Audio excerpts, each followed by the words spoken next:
So the Hall of Fame right around the corner, Devin Hester, does he get in? Yeah. So this is a great question, Hoodie, and it's one that I could talk about for a half hour because I'm so fascinated by Devin's career and kind of the perception of Devin both inside of Chicago and outside.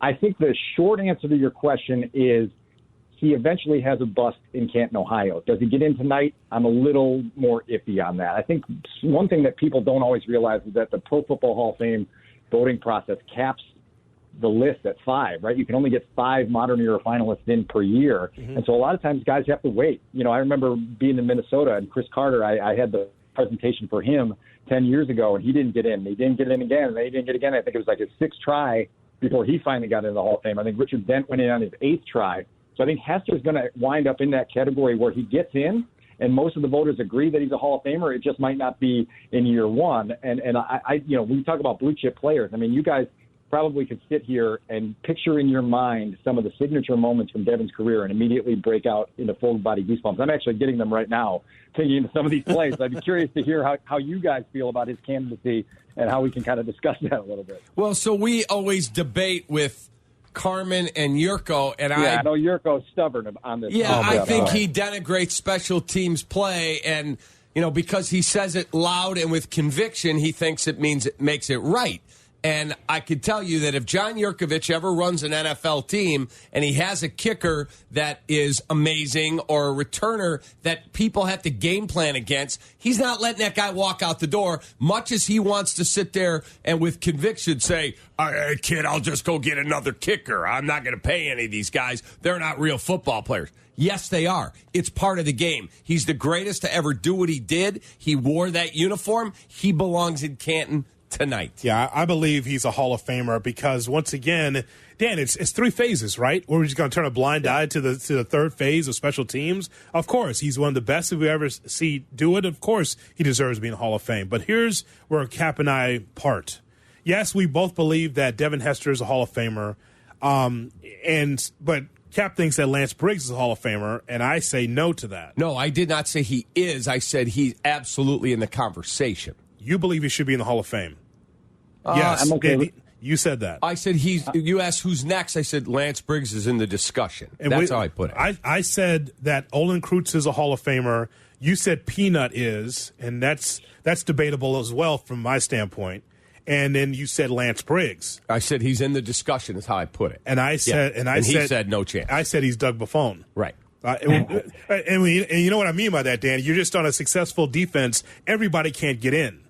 Right. Well, right. And I think some of this, to me, is kind of the eye test and the feel test, right? And when these guys are playing in their career, to me, the Hall of Famers are the guys that you know while they're playing are Hall of Famers, right? And Devin was that way, in my opinion. You talk to people that played with him and said, listen, like, we got up on the bench and walked to the sideline every time Devin went back for a kick because we wanted to see what he'd do. You talk to people that blocked for him. They said, all of a sudden you're holding your block for 2 or 3 extra seconds because you know that if you can just provide him a small crease, he's gone. You talk to people that coached against him and lived with the fear of God in their belly and in their mind for 7 days leading up to playing the Bears. And you say, yeah, he's a Hall of Famer. I remember when I did the oral history on his Super Bowl kickoff return touchdown, and Tony Dungy and Adam Vinatieri both, Tony's in the Hall of Fame. Adam's going to get in eventually. Both didn't hesitate when I asked them if Devin was a Hall of Famer. They said, absolutely. Best to ever do what he did at that position, and you can't deny that. I'm going to tell you guys a story that I think is really fun because I think it's really easy to just look at Devin and say, okay, he scored 20 return touchdowns, more than anyone in the history of the NFL. And so we look at those on the montage on YouTube, and that's what we remember him by. You know how many other returns he had that were just absolutely brilliant and breathtaking and majestic that didn't go all the way to the house, and so they're not on those films. And so 2011, the Vikings are hosting the Bears at the season finale, and I'm talking to their special teams coordinator about the challenge of stopping Devin. He said, do me a favor, go back to the game in Denver and find this punt return in the second half, and this tells you all you need to know about Devin Hester. He said the Broncos hem him in on the left sideline. They kick it to the left. They put the kick perfectly placed. They get 4 of their coverage guys around Devin as he catches the ball. And somehow Devin goes from something that should have been maybe a 1-yard gain, a 2-yard gain, sneaks out the backside and goes 26 yards with this thing, right? And sets up the Bears in field position. 2 years later, I'm covering the Bears. And Devin's coming off this record-setting performance in kickoff return yardage.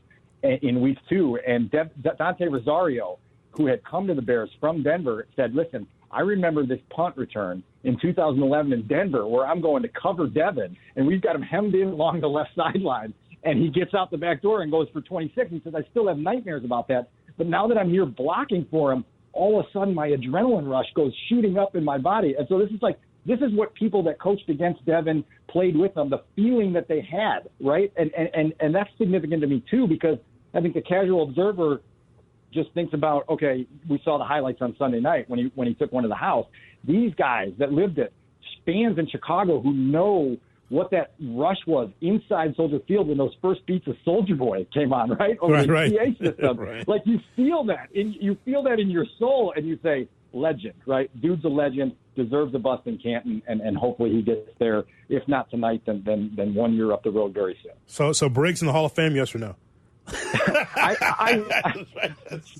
Sorry for the long-winded answer, but I say no on Lance. How about Olin? I think Lance, Peanut, and Olin all belong in the conversation, but I'm not putting them in the Hall. None of them? Phone lines are going to let up. No, because I think the Hall is the elite of the elite, right? I mean, I really do, and I think those guys were terrific football players, and there's a lot of terrific football players that didn't make it in the Hall. And that's not to denigrate anything they did in their career, but I just think the Hall is for the greatest of the greatest, and you can't let your sort of civic pride cloud that decision sometimes. JR, call Olin, tell him I'll pick him up this afternoon. We're going to find Dan. Have a great day, buddy.